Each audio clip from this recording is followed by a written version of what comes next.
Hi guys, we are going to take a further step into the study of psychology by looking at just how significant thinking critically is to our study. So it's important that we recognize certain pitfalls that can kind of come into play and prevent us from having particularly accurate results. One of those is simply just using our intuition, or just kind of after we hear something and it seems familiar to us, thinking that we knew that to be the case all along. Sometimes we call that I knew it all along syndrome. More common way to reference it is hindsight bias. So it's important that you recognize that we're not necessarily going to always go along with popular ideas.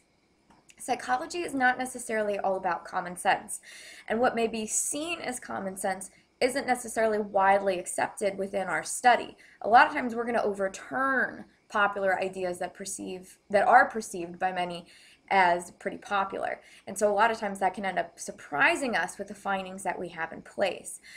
So the hindsight bias comes into play when, after we've heard information, we go back and we say, oh, we knew that all along. Girls are particularly fond of doing this after a very close friend of theirs is dating a guy that they don't like, and they end up breaking up because they're cheating on them, or they're just not necessarily treating their friend right.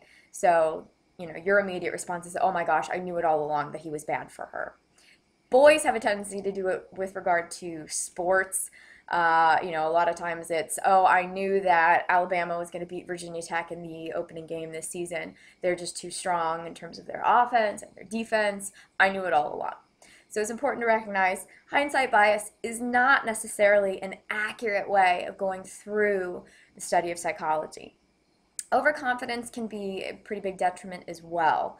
That's when we tend to think that we know more than we actually do.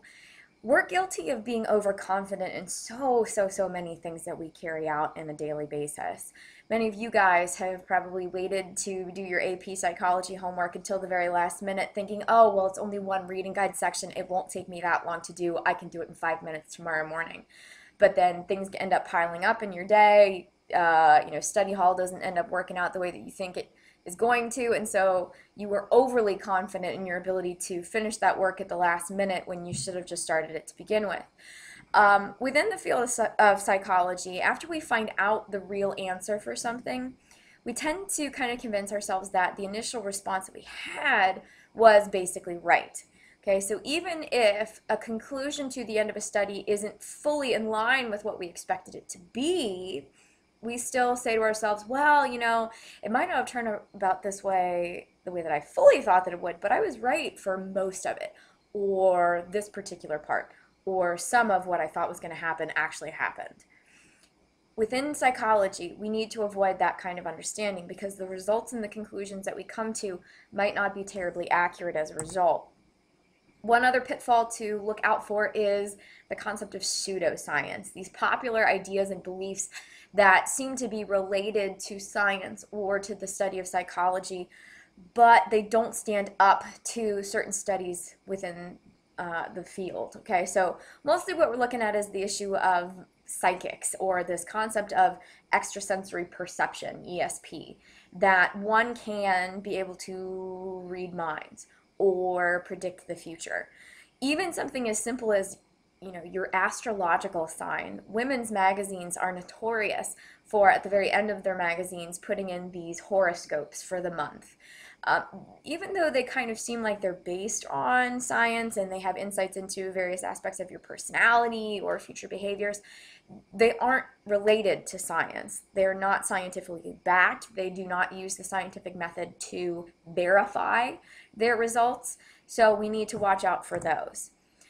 So the way to overcome all of those pitfalls then is to hold steady to a scientific attitude. This is very much our ideal when it comes to looking at a field of psychology and looking at it through a critical lens. So you want to have curiosity. You want to have passion for what it is that you're looking into. You don't necessarily want to just blindly accept what someone is telling you, and that's that second bullet point there with skepticism. You want to ask questions. What do you mean, and how do you know this, okay? It's all about showing evidence. If there is a claim made about a behavior, and it's generalized out to an entire population, we want to be able to see the evidence that proves that generalization is scientifically accurate. The third thing to keep in mind is humility. There are going to be some times when, within this field, people have to refute their own ideas because there's conflicting evidence that's presented, and as a result, it makes them have to think twice about the results that they came to, and maybe have to go back and say, what I thought was originally the result of this is in fact not the way that it is turning out to be.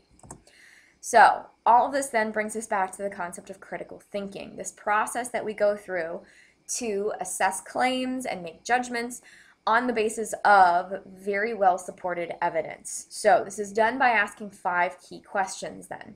What am I being asked to believe and accept within a piece of research? What evidence is available to support their assertion? Are there alternative ways to interpreting that evidence? Can someone come in and say, you know, your results might be true, but couldn't those results also be interpreted a different way? And if that's the case, what additional evidence can help evaluate those alternative results for things? And then finally, what conclusions are most reasonable? So these are the key components to critical thinking that need to be in place when you're looking at the field of psychology. So within this study, we really heavily emphasize the scientific method. For many students here at this school, that's kind of a weird thing to latch onto until we get further along into the content, mostly just because this is categorized as a social studies course. It gives you social studies credit. But what we really heavily emphasize in here is science and the scientific method.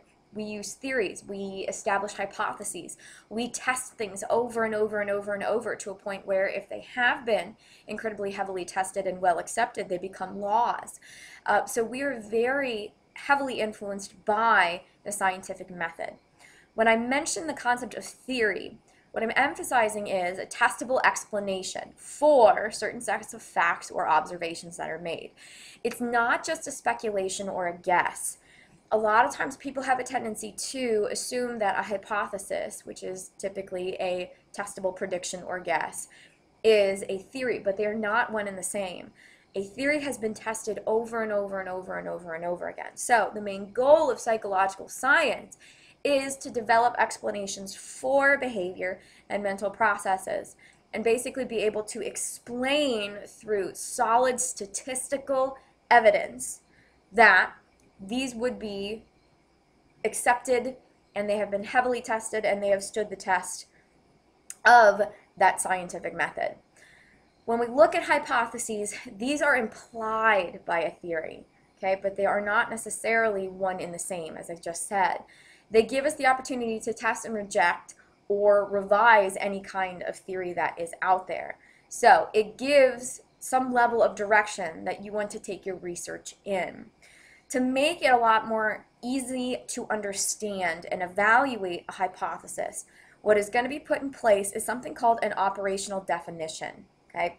And the basic explanation behind this is you have to have exact measurable components of the variables that you are including in your experimentation. So it's not enough to simply test or say that you want to do an experiment on students' GPAs and intelligence levels. Those are very, very, very broad concepts. You need to be able to establish for yourself and set within certain parameters what a strong GPA is. Is it a 4.0? Is it a 3.0? Is it somewhere in between that? You need to be able to ascertain what that is in order to be able to properly implement it in an experiment. And the same thing goes for intelligence. What are we looking at in terms of intelligence quotient numbers? Are we going to implement something with regard to an average number, which is 100, or are we going to go higher than that? And this is all stuff that we'll talk about later on in the experimental notes as well. So when we have operational definitions in place, it allows for replication. Replication is so critical to being able to determine whether research is sound.